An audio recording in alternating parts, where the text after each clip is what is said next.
Assalamualaikum warahmatullahi wabarakatuh. Sebelumnya, perkenalkan nama saya Heliana Maulidah dengan NIM 222111018. Nah, di sini saya akan menyampaikan materi dari mata kuliah Hukum Pidana dengan tema pengertian dan karakteristik hukum pidana guna memenuhi tugas tengah semester yang diampu oleh Bapak Junaidi SHMH. Nah, langsung saja kita akan membahas materi yang pertama, yaitu tentang pengertian hukum pidana. Ya, langsung saja kita akan membahas materi yang pertama, yaitu tentang pengertian hukum pidana. Nah, jadi apa sih hukum pidana itu? Jadi, istilah hukum pidana itu terdiri dari dua kata, yaitu ada hukum dan ada pidana. Nah, hukum tentang pidana ini adalah hukum yang berkaitan dengan pidana. Nah, dalam bahasa Inggris, hukum pidana itu adalah criminal law, di mana kriminal itu memiliki arti berkaitan dengan kejahatan, sedangkan law itu memiliki arti hukum. Dan ada pengertian hukum pidana menurut para ahli. Dan sebenarnya itu ada banyak sekali pengertian hukum pidana menurut para ahli, dan saya hanya memberikan 3 pengertian para ahli. Yang pertama itu ada Van Hemel. Nah, Van Hemel di sini tuh mengatakan bahwa semua dasar-dasar atau aturan-aturan yang dianut oleh suatu negara dalam menyelenggarakan ketertiban hukum, yaitu dengan melarang apa yang bertentangan dengan hukum dan mengenakan suatu nestapa yang melanggar larangan-larangan tersebut. Nah, jadi dalam konteks nestapa, dalam konteks ini itu yang dimaksud dengan nestapa itu disebut bisa berarti hukum atau sanksi yang diberikan kepada pelanggar hukum. Nah, hukum ini tuh bisa berupa denda, bisa berupa sanksi, bisa berupa penjara, gitu, atau bentuk hukuman lainnya yang ditetapkan oleh sesuai dengan jenis dan perbuatan dan tingkah laku kejahatan yang dilakukan oleh pelanggar hukum tersebut, gitu. Dan yang kedua itu menurut Wijono Projodikoro. Nah, dia menyatakan bahwa peraturan hukum mengenai pidana. Nah, pidana itu diartikan sebagai hal yang dipidanakan, yaitu oleh instansi yang berkuasa dilimpahkan kepada seorang oknum sebagai hal yang tidak enak dirasakan dan juga hal yang tidak sehari-hari dilimpahkan.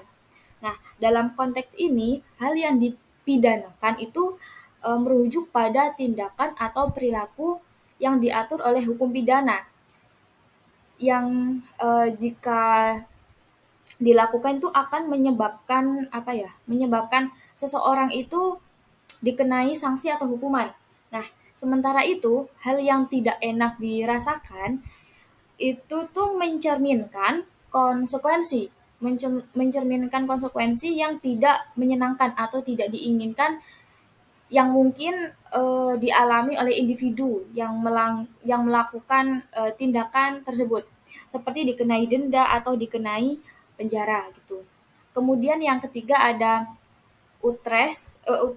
Nah, menurut Utrecht ini hukum pidana itu merupakan hukum sanksi istimewa dalam hanya mengambil alih hukum lain dan kepadanya itu diletakkan sanksi pidana. Nah, pernyataan dari Utrecht ini menyirat bahwa hukum pidana itu memiliki kedudukan yang istimewa di dalam sistem hukum. Nah, di mana hanya hukum pidana yang memiliki kewenangan untuk memberlakukan sanksi pidana. Nah, dalam konteks ini hukuman atau sanksi istimewa itu mengacu pada fatwa bahwa hukum pidana itu memiliki keistimewaan. Hukum pidana itu memiliki keistimewaan untuk memberikan sanksi atau hukuman yang bersifat punitif kepada pelanggar hukum. Selanjutnya ada materi yang kedua, yaitu ada karakteristik hukum pidana. Jadi apa aja sih karakteristik hukum pidana itu? Nah, di sini tuh ada 3 karakteristik hukum pidana. Yang pertama itu ada mengatur hubungan antara individu dengan masyarakat atau negara, mengatur dan melindungi kepentingan masyarakat. Nah, maksud dari karakteristik yang kedua ini itu adalah mengacu pada fungsi utama hukum pidana dalam menjaga keseimbangan antara kepentingan individu, kepentingan masyarakat, atau negara secara keseluruhan, secara menyeluruh.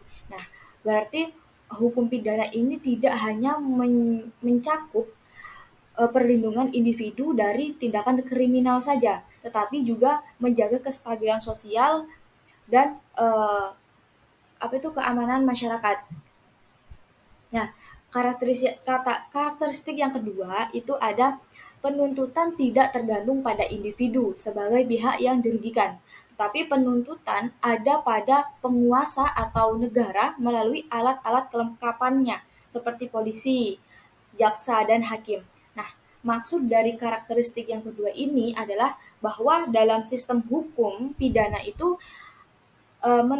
menuntut penuntutan dan penegakan hukum itu tidak semata-mata bergantung pada keinginan atau kepentingan individu saja yang menjadi korban kejahatan.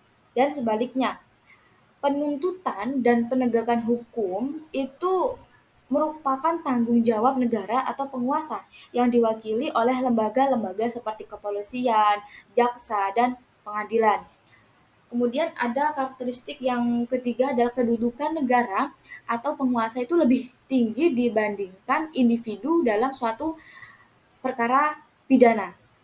Nah, maksud dari karakteristik yang ketiga ini adalah bahwa dalam proses penegakan hukum pidana, kepentingan dan wewenang negara atau penguasa itu memiliki prioritas yang lebih tinggi daripada kepentingan individu yang terlibat dalam perkara tersebut.